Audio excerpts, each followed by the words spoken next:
everybody, welcome back to my channel. For those of you who don't know me, I am Katie Vine, and I talk all things ketogenic diet and intermittent fasting.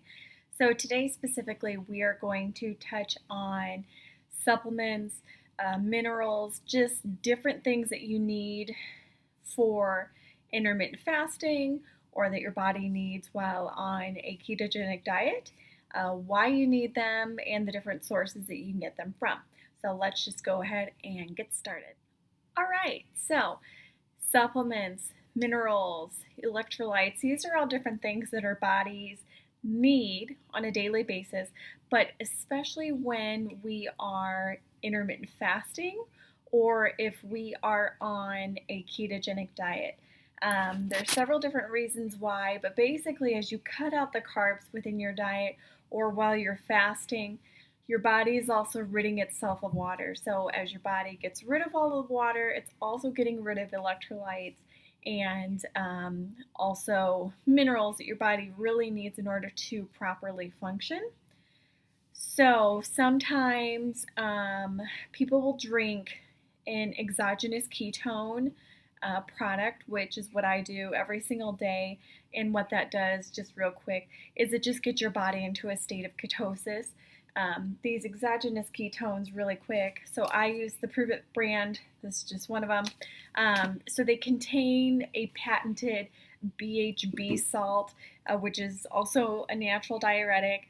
But BHB is a natural substance that's found already within your body. This is just a man-made source of it.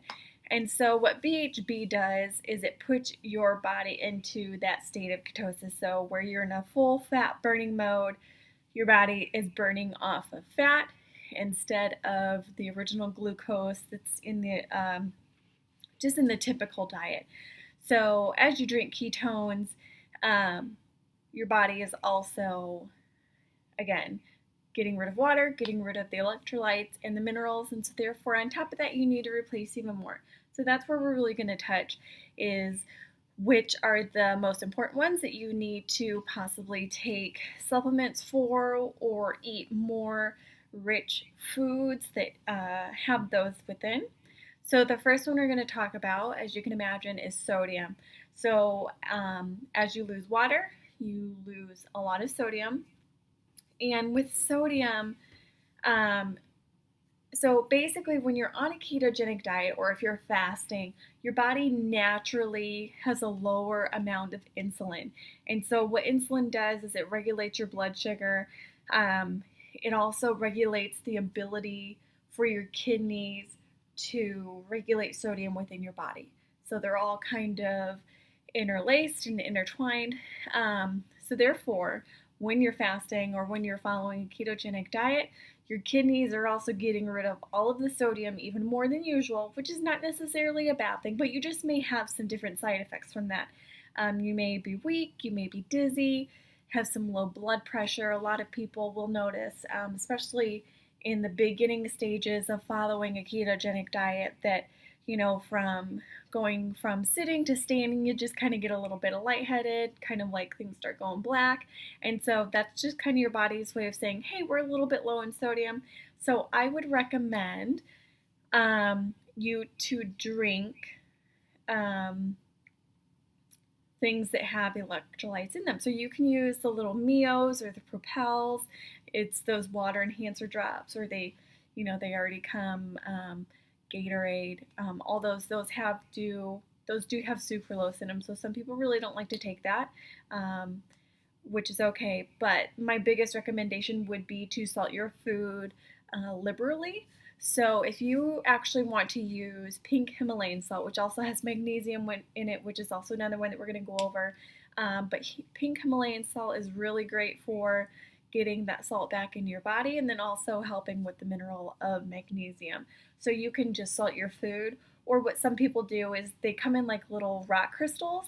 You can just go ahead and swallow a couple of those with some water, and there you're good to go. Water soluble, so your body will break them down as it needs it and use it for that.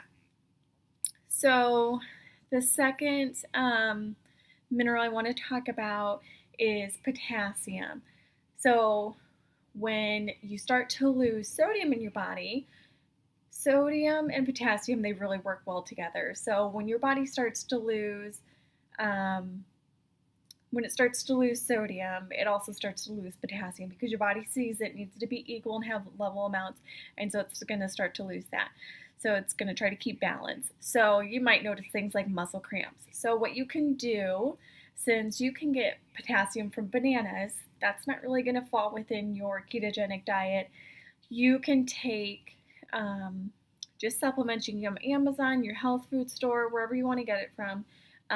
But typically they say to take, between like 100 to 200 milligrams of potassium if you're starting to kind of notice these symptoms or if you want to proactively do it. Now, again, I'm not a doctor, I'm not a nurse, I'm not medically trained in any sort of way. I do want to let you know that there is such thing as having too much of something. So there is such thing as having too much potassium, too much sodium, too much magnesium. So although I do say, to take 100 to 200 milligrams of potassium, you may just want to kind of start out slow. Maybe only take, 25 to 50 milligrams and kind of play it like that and just kind of see how your body responds. You're going to know how you're feeling. If you're tired, if you're weak or dizzy, or if you're having muscle cramps. So just kind of take it little bit by little bit and see what works for you, especially if you're already taking a multivitamin on a daily basis. You're just going to want to kind of be a little careful with that. Next one here that I want to go over is magnesium. So magnesium also works alongside potassium. It helps your muscles to relax. It helps with brain function. So some examples of what you might feel like if you have low magnesium would be kind of feel like your adrenaline is heightened. So your adrenaline is actually already heightened when you're in a state of ketosis. Kind of everything is running on full speed. Sometimes you might feel a little tense or anxious if you're in a state of ketosis. And when you have low magnesium, that kind of helps to, or doesn't help, but it amps up those symptoms as well. Naturally, they say to take 400 to 500 milligrams of magnesium a day anyway.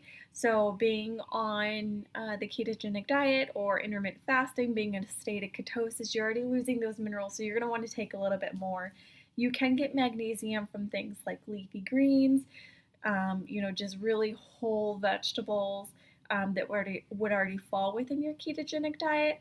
But I would still say to take an additional supplement just because it's hard to get a lot of that in through those.